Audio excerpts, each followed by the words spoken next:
And hey, what's going on, everybody? Thanks for joining us at the Chocolate Chat with Meka. How are you ladies doing today? Great. I am good. I'm good, Mimi. How are you? I'm good. Hope you're having a I'm Yes. having a great one. I'm feeling much better. I ended up having to get on antibiotics, y'all, because I was so sick. Yeah, so it's actually working. The cough seems to be my best friend now. She don't want to leave me. I want her to move out, but but we're doing all right. So we're going to get right to it today, ladies. We're going to be talking about being the loved one of people who have been incarcerated. Today's show is entitled Time After Time. There was this 80s song called Time After Time by, I think her name was, Cindy I don't Lou. even want to give the wrong credit to the wrong Is it I person, don't but it Cindy? know. was like a song in the 80s like Time After Time. I remember that If song. you and you will find Before me. It my has nothing time. to do. Right. That's your homework. I need y'all to look up that song time after time. Okay? So y'all come in and we're gonna sing it next time. I'm just playing. We won't do all that. You're But gonna be singing anyway, it. listen, I have had personal experiences with being actually in love with someone who got taken away from me and was incarcerated, y'all. And it actually happened to me more than once. Can you believe it? One time Mm. was enough, but I actually had that happen to me twice. And before we go too deep into it, I do want to review our vision of the Chocolate Chat with Meka. We choose to advocate mental health, wellness, and healing. The Chocolate Chat with Meka is a safe space to uplift each other and our brown and black community. If you're mixed with both, like Yeah. Mimi, she representing two teams, right? Yay. Hey. Her melon I love it. popping. I love it. So today's topic is a little bit sensitive. I love it. I love to get transparent and talk about our struggles so we can work through them and move on. You got to face it and embrace it. That's what I was told, right? And I will start with Miss K, Miss Kalina. What is your story with dealing with someone that was Um, incarcerated? I have two siblings. We have the same dad, but we have different mothers. But my dad, we grew up. My dad had 12 kids on top. Well, let me rephrase that. My dad had 14 kids. Besides me and my little sister, we all had different moms.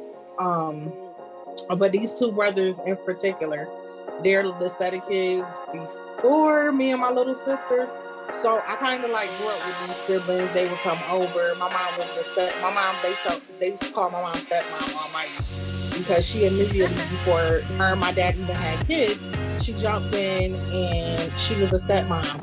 Um, and I never knew growing up that, in the midst of my parents first getting together, even once they got married, that I had siblings that were incarcerated. Hmm. So my one particular brother, I used to hear this story all the time about him.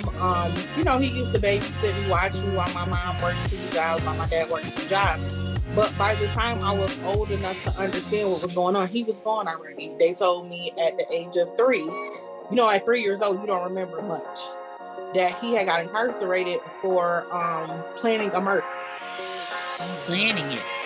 Yeah. So he paid people to do certain parts of it and ended up turning to be an attempted murder. So from the time I was 3 up until I was about, I want to say 32, 30, 30. By the time I was 32, because I'm 34 this year, my brother was incarcerated my whole life. Now this is the brother, if this is from birth until I'm about 3, he kind of molds me. He kind of, he was, there for the fundamental parts of my life. But as I got older, I used to ask my dad, like, where are we going, Dad? He's like, we're going to visit your brother. He's in this house with bars on it. Wow. And so I went and seen him up until I was about a teenager. Then once I had my first child, we always had a relationship via phone, via letters. But after I had my son, our relationship kind of like it kind of broke off because I was a teen mom. I was getting, being a teen. So when he came home, I was a grown woman on baby number 2. and it's like we didn't know each other, if Mm. that makes sense. Mhm. Even though we did letters and phone calls, it's like we didn't know each other. And the brother I'm speaking of, he also has another brother within that set of kids. They had the same mom, and they shared my dad. He also was incarcerated, but his incarceration, I grew up with him. But his incarceration, I had to be about 10 or 11. He got incarcerated and went to federal prison, and he spent time in federal and state prison. And that particular brother, this was for gun charges. And his motto is he would rather go to jail. He said jail is a safe haven for him because jail provides you with 3 hots and a cot. You ain't gotta worry about no place to stay. You ain't gotta worry about no woman nagging. So for him, both of them, I feel like they're institutionalized. And I think and them being institutionalized too, they deal with grief a little different. When their mother passed away, my brother that was in the state prison, he was able to come, but he was in shackles. Now, how do you guys think? As I got older, I always asked him, like, how did it feel to come not to one parent, but 2 parents' funeral in shackles? And my brother that did the attempted murder, each time he's gotten out, like when he violated this last time before he went back before my father passed away, my dad had been sick in the hospital like all of 2017. But on Father's Day of 2017, it was a weird day. My dad just didn't feel good. I knew something was off and something bad was getting ready to happen. I just didn't know what. So this particular day, we took my dad back to the hospital that Saturday because we were doing a cookout for him. My brother had came in. One of my other brothers had came in from out of town that was in the military. You know, he spent the whole weekend. It was a surprise. My dad didn't even know he was coming. But my dad just started not feeling good Saturday, and my mom and my older brother from out of town was his like his healthcare practice along with one of my older sisters. So we took it, not knowing the whole weekend my brother that recently had just got parole was getting in trouble. So each time he get into trouble, it's for like violent offenses. Like this particular time when he went back to jail on Father's Day, which I think broke my dad's heart a little bit and made his health deteriorate. He tried to fight the police, like run and fight from the police. And y'all know with Black men, that's not, and it comes from them being institutionalized. And I think that's why they fight back the way they do, because they know what the police are capable of if you've been in prison. Mm-hmm. So he went to prison this time, and each time his parents died, he was in shackles. But this last time, when his mother died, when I was about 12, we were able to see him. I was able to touch him and hug him. When my dad passed away, we weren't able to do that. We had to literally alter the wake for my father because nobody could see him.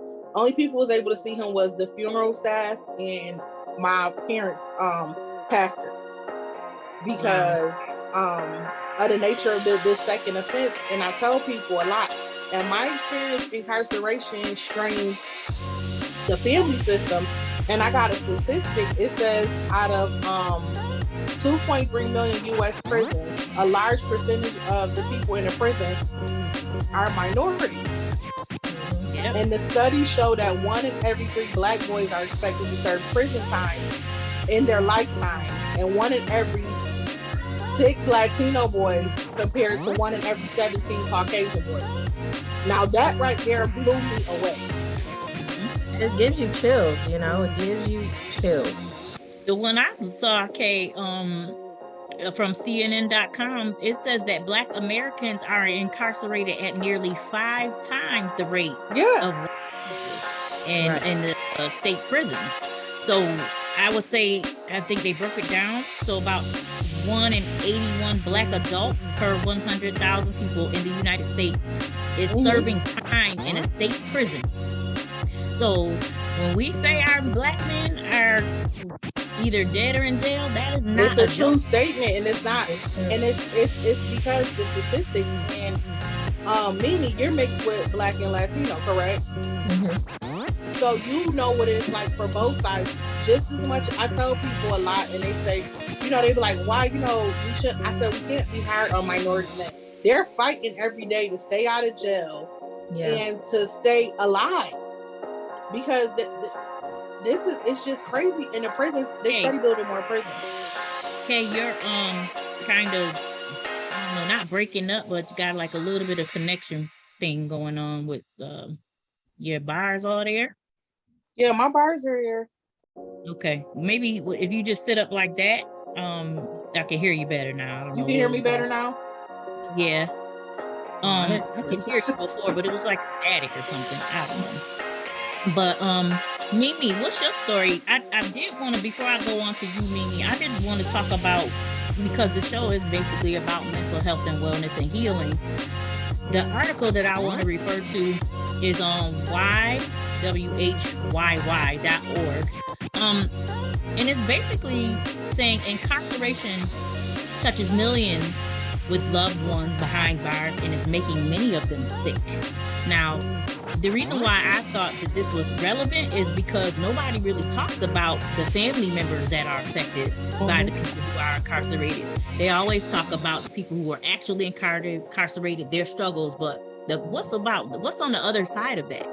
Right. What's up with these girlfriends that go every week or every month or whenever they can get away to the facility? Do you know that when I had my ex in prison, that I actually was thinking about starting a service to help transport people, girlfriends, wives, side pieces or whatever, and their kids to these visits, because a lot of them were coming from as far as New York City and out of state and could not see their loved ones. Like, yeah, it's terrible. a mystery.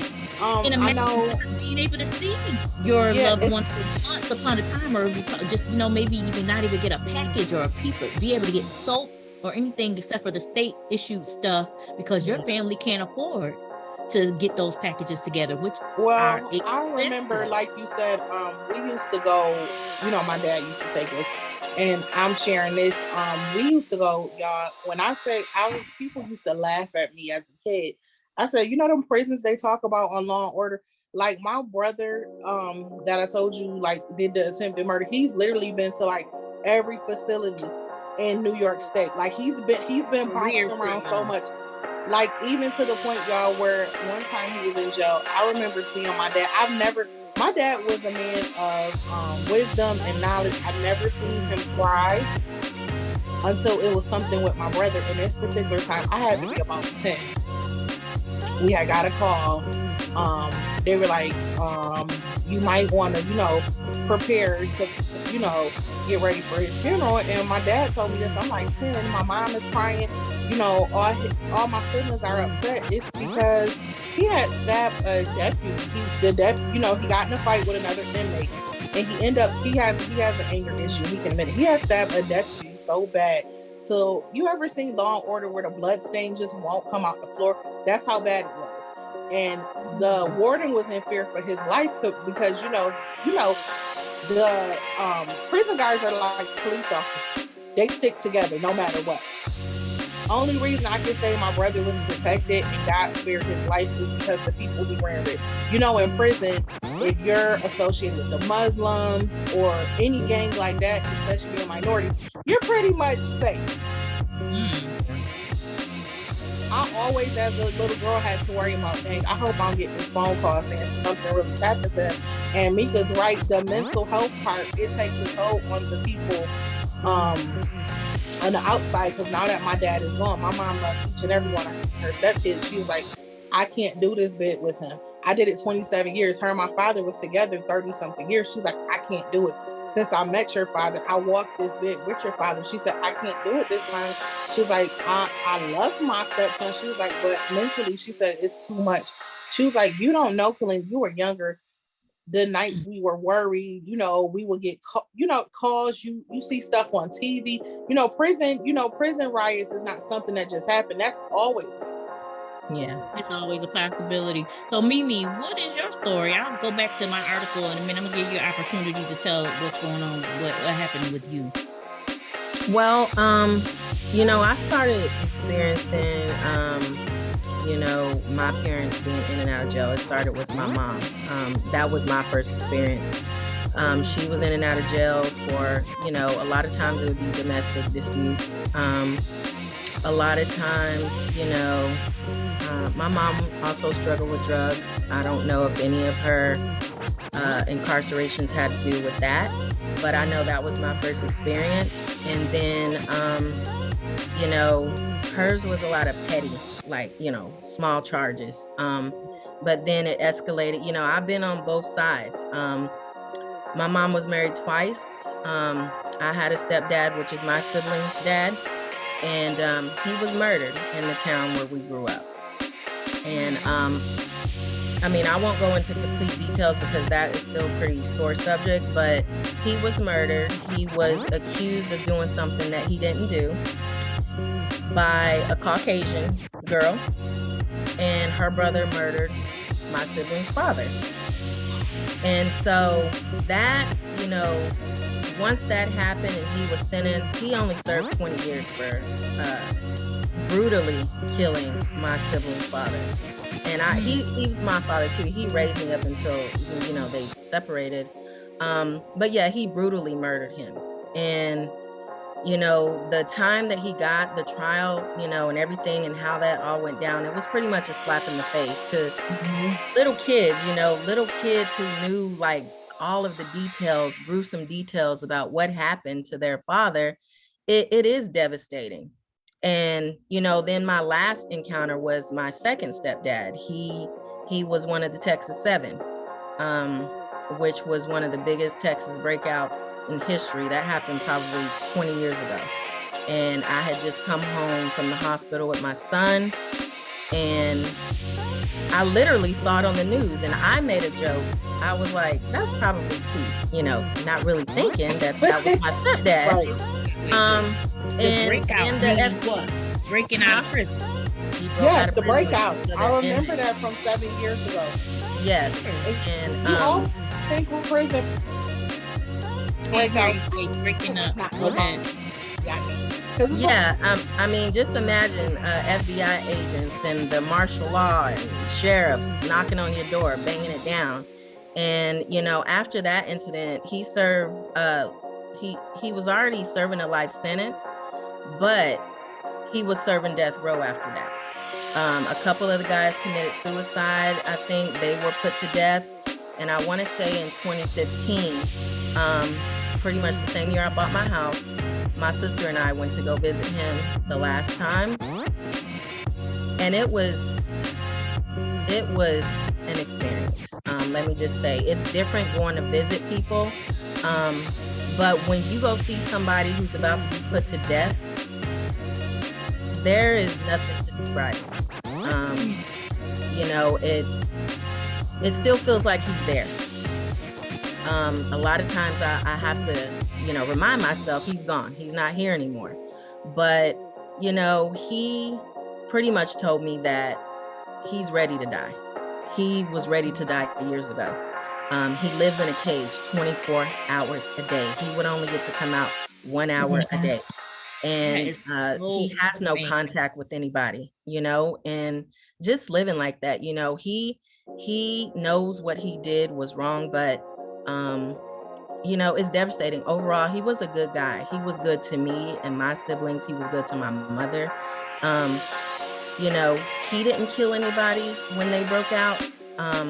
But the world doesn't see it like that. The world only sees that he's a criminal, he belongs there, and then he has these links, he has this upbringing that he grew up with, that he was taught. It was taught behavior. So, it's unfortunate. It really is. It's unfortunate. Can I chime in, Meka, on what she's saying too? Because that's kind of the reason my brother got in so many incidents. And originally, guys, he wasn't sentenced to 27 years. He got those extra 12 years. He only got 10 to 15. Soon as he got ready to come home on the 10-year part, when I was about 13, he got into that incident and in jail. And my brother, he grew up on the west side of town. He has this whole death before dishonor. So a lot of times, even in jail, they create their own family because they're cut off from their family. So he in turn, he got, I told you he's Muslim. And also, he was big on when he went to jail. If you was from Rochester, he was gonna take up for you. Because everybody used to talk about, oh, Rochester, just a country little town, want to be big like New York City, and he wanted to prove people wrong. Wow. So I get where the wrong thing, apparently. Yeah, I get what Mimi's saying. It does take a toll because I've been to jails. My mom was like, girl, you can't sit on that toilet. Don't sit on that bench. Put your coat on that bench. Or one time, this particular time, like people in jail do this. This is why I say incarceration. This is bring up a mental health part. We do have mental hospitals that they send prisoners to.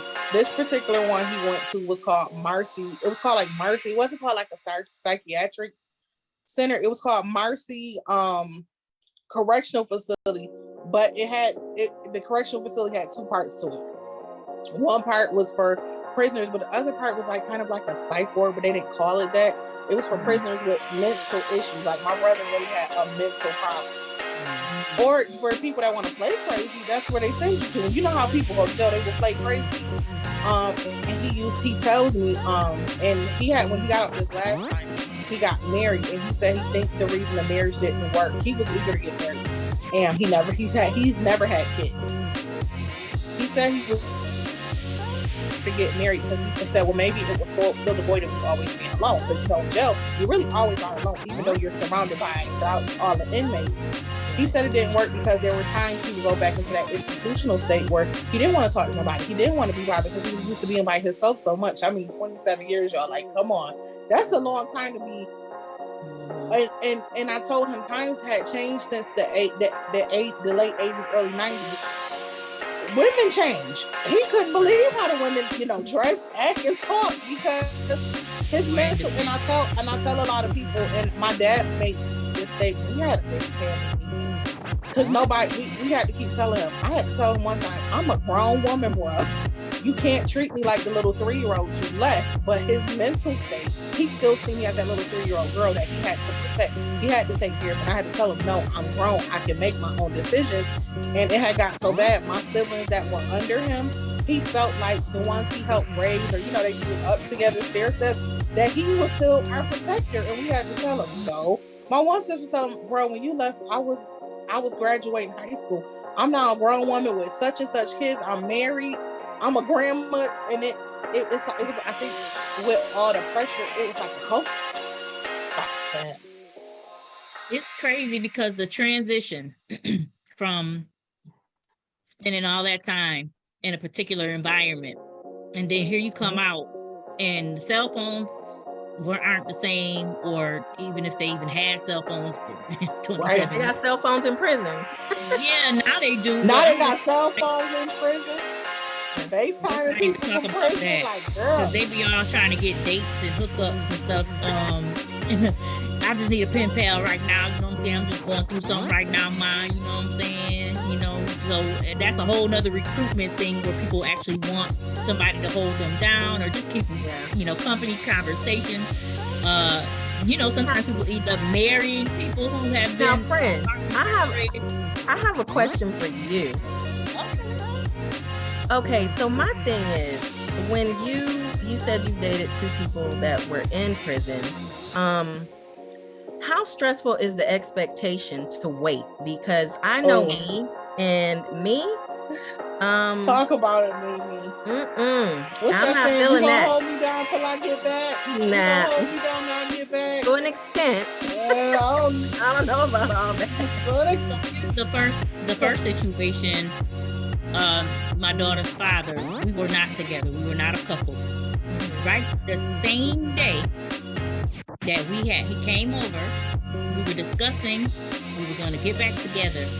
We were going to raise our daughters together and be a family. I got a call. I'll never forget it. He was in custody.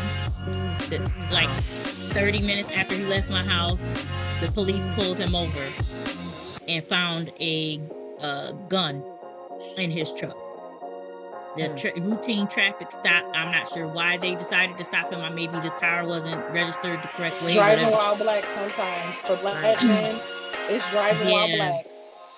That could be the case, but I remember that hurt, that feeling of loss. Something in my spirit just dropped because I said, why me? I remember saying that. Like, I wanted to be a family so bad and just try to have that 2-parent home working, take care of my daughter. And the same day, now God ain't tell me sit down. Right. I don't know what it is, but with that particular situation, I did not wait because I was not his woman. He was transitioning, I guess, from whoever he was dealing with before me, and was trying to decide if we should work it out. So I would try to go see him and stuff like that, but she would end up blocking and taking the visits downtown. Downtown, you could call and schedule visits, or you can go in person. And there was only a certain amount of visits per week. Now, this person knew I had a child by him. She did not. And she was the current girlfriend at the time. And she would deliberately see me in line with my baby in the car seat, standing there for 2 hours trying to get a visit so he could see his newborn daughter. And she would look back at me and know I was there. I didn't really know who she was. She would deliberately take all the visits so I could not see him. Wow. So that was a hide behind ghetto mess right there. I got a question for you, Meka, because when I was researching for this, it says that many children, and they didn't even give a number, grow up, minority homes especially, they grow up in a single parent home. Was that rough raising your daughter and her dad was incarcerated? I have never experienced anything so hurtful in my life than having to take my child up to a prison and have her diaper bag checked, me check, her check.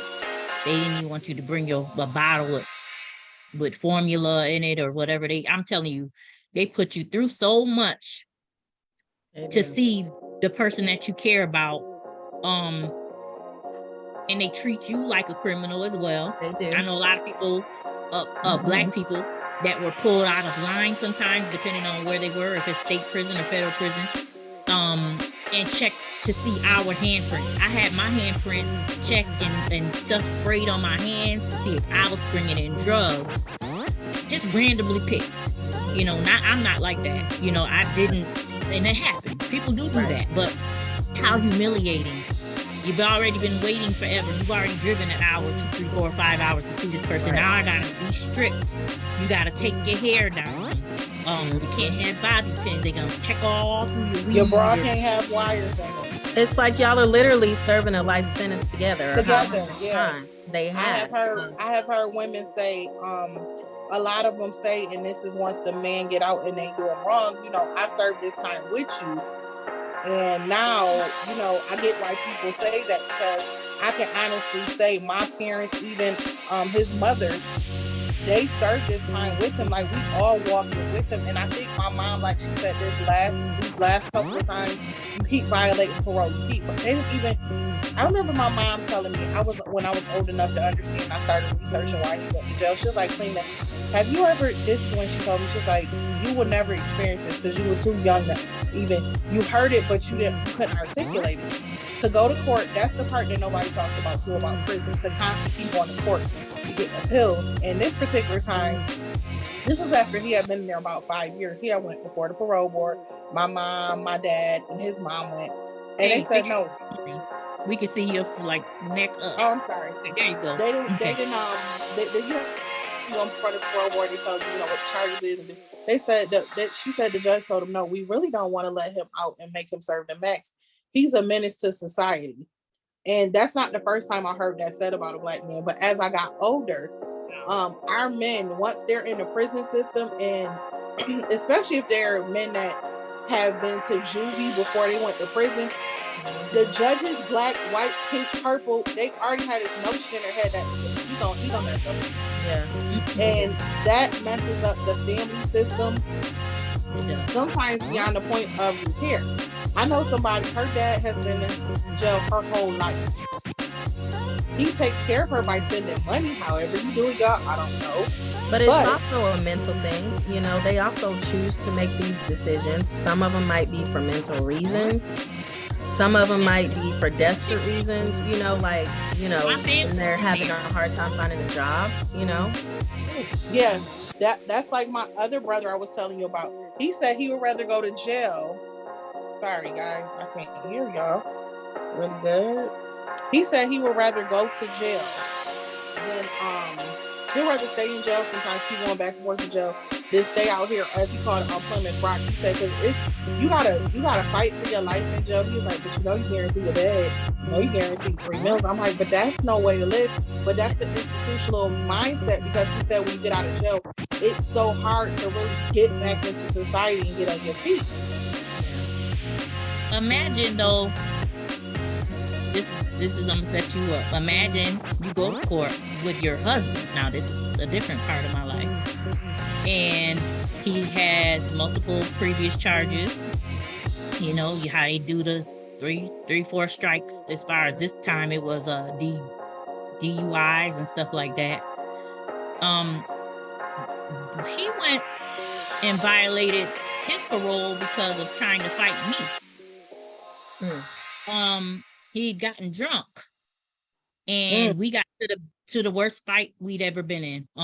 Where the police were called, I was arrested, he was arrested, but because of his priors, they kept him.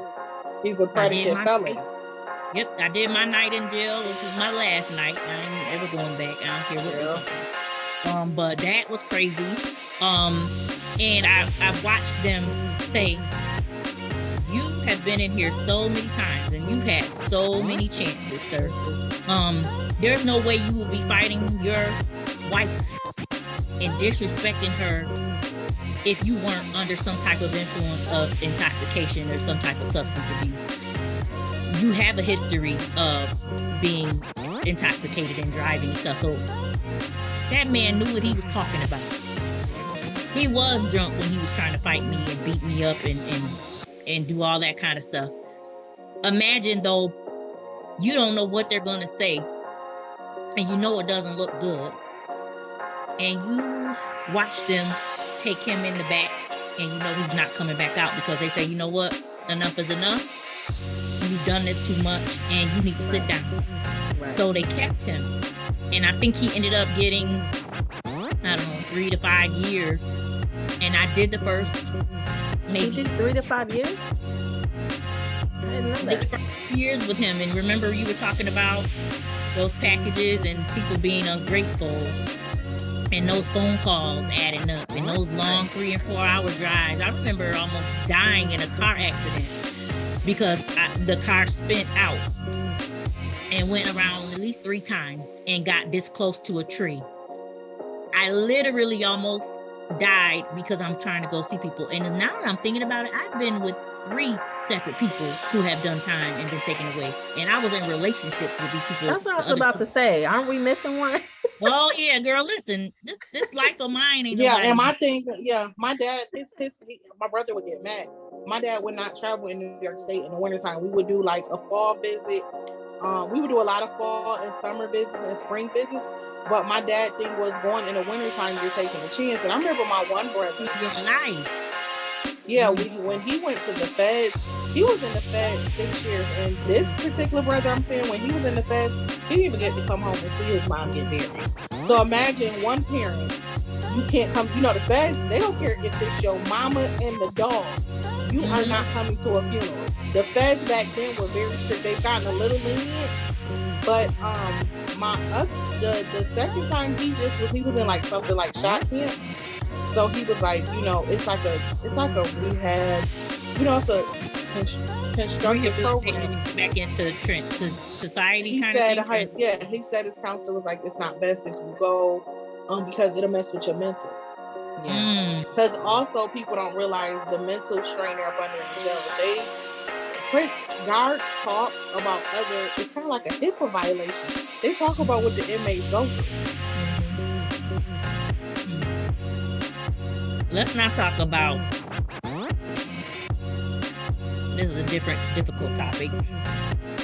I was with someone who was sexually assaulted by an officer. Another male officer. Yeah, that happens. And that's why they say don't. My brother always say this is why they say don't drop the soap. it's not also for about the inmates. It's for the guards as well. And I remember my brother was saying, he's like, you literally taking a shower, going like this. Yeah. That was one of the most helpless things I had been through, was not being able. What can you do? Yeah. You hear somebody on the phone literally crying like, yo, they tried to violate me. And it's not somebody that's like you said, another inmate. This is someone who has authority and power over when you eat, when you sleep, when you can use the bathroom. And can kill you and get away with it. Feel helpless. And you gotta call people and try to get, investigated and threaten them with lawyers. And how about the fact that once you do that, then their life is in danger as well, because those guards may retaliate. They may beat them up. They may lock them in the box. Right. And you never hear from them. And I think more, I'm glad we're talking about this topic. The prison, the things that are happening in prison, I'm glad certain things that we didn't hear about in the 80s, the 90s, and early 2000s, they're really coming to light about conditions in prison or what happens to this person in prison. Even with the women in prison, people don't realize women are being raped, impregnated, their babies are getting sent off, and the guards is the one getting it pregnant and getting away with it. Yeah. Or you got these guards, women, female guards are in these male prisons getting pregnant by them, having whole relationships with them. It's like a whole abuse of the system. It's a bad cycle of like corruption to me. Yep, got that call too. Mimi, I'm sorry to cut you off. For that, she keeps slapping my booty every time I walk by. Just whole sexual abuse, overt, not caring. Because what are you gonna do? You're the inmate. I'm the guard here. Yeah. I got the power, like I said. I'm sorry, Mimi. What were you gonna say? No, I was gonna say, as far as the kids are concerned and how the kids are affected throughout the whole process, that's really devastating, because it's like a cycle that's being created, especially, when you have to take the kids up there and, take them to go visit. Like it's a bit confusing. It's very confusing, because I know I didn't really understand what was going to happen once my stepdad went to prison. I knew that we weren't going to get to see him as much, but just the whole experience, seeing all of these people in prison, having to drive hours twice a month, it's crazy in there. That's all I got to say. Yeah, and the conditions sometimes. How much the people on the outside and the kids are forgotten. I feel like a lot of times Yes. the kids are forgotten, because first of all, you're making it about the prisoner, which it is, and then the mother who has to go visit. She, it's like kind of like the kids are, Last on the list. right, last on the list. Like, I don't remember anybody ever saying, well, how are you guys doing? Like, like being there for us when my dad went to prison. It was none of that. And it's almost like, just like you said, when you go to the prison, it's kind of like you're a prisoner too. They treat you like that, but You're that's being stripped also of your dignity. right. That's how society treats you too. Like, oh, her mom is in prison or her dad's in prison. She gonna end up They like probably gonna go to prison too. Stuff like that. It's the article, the why.org, there's a young lady named Dawn Harrington who blamed herself, it says, when her younger brother went to prison. And she questioned whether she'd been a good influence on her brother. She developed anxiety and she fell into a deep depression. She is quoted by saying, I didn't want to get up. The first semester that he was gone, I think I got straight F's when I was in college. And I think I got straight F's the second semester as well. It's saying that while her brother was incarcerated, Harrington felt her health slipping away. Depression eventually affected her eating habits. She lost her appetite and hated getting out of the bed in the morning. Nobody talks about those sleepless nights of worrying about your loved one and if they're okay, if they're getting beat up, are they getting stabbed, are they getting dumped, are they getting put in the box? Nobody really knows the stress of the family. Right. And then, like I was trying to say, that phone call money adds up, because they want to talk 3, 4, 5 times a day sometimes, because they just want to be with their My mom, I remember my brother, he had ran up $1,000 frontier. Because frontier at the time was the only thing you had. My mom, we had a whole set, like different part. This is like, I felt like I was rich when I was a little girl. So we had a separate private line from our regular phone line. He ran it up, so my mom told my dad, she's like, I'm sorry, honey, I gotta cut this line off. It's costing us too much. She said, I can't afford it. Because he was making phone calls. Okay. Huh? Call my baby mama and tell her I said, yo, bring me that package. Call my homeboy, tell him to send some money. Call my homeboy, baby mama, sis. I'm like, you ain't gonna give me. Yeah, it's a sad situation because what I was also saying was, I dealt with it from the wife and the girlfriend perspective. I cannot imagine my son, and if I want to say anything right now today, can you imagine your child being taken away from you, and there's nothing you could do to protect them as a parent, as a protector, the provider, and you want it as a black boy or brown boy, the worst fear would be to get a phone call and saying that your child has been locked up for whatever reason. That's why black women worry if their child gets pulled over for foolishness. That's why we concern ourselves if we get that call that maybe they had a run-in with somebody at school or whatever, because we don't know how the police are going to treat them. And we don't know if they're going to be treated fairly. Right. That's the new sex talk is what to do when a police stopping you, because I don't remember spending as much time talking about sex with my boys as I do spend with them talking about what to do if they ever get pulled over by a police officer, or, you know, it's just terrible. White people do not have to have this conversation like this with their children. Like, no, it's just really pathetic that you have to constantly just say, hey, when you go out, do this, do that, don't do this. If the police says this, like, really? It is. There's so many things we have to worry about, you know, that a lot of other people don't have to even think about. They go to the store. They could wear a hoodie if they want to, you know. They don't have to worry about their safety. You know, it's just craziness. Even women aren't exempt. And let's just be honest. What's the Sandra Bland and a few other women who have been targeted by police and killed? I can't think of a lot of the other names now, but it's not just limited to our black and brown boys. We are targeted too. Our race, there is like, you know, we're talking about incarceration. You know, if that was what happened in Buffalo.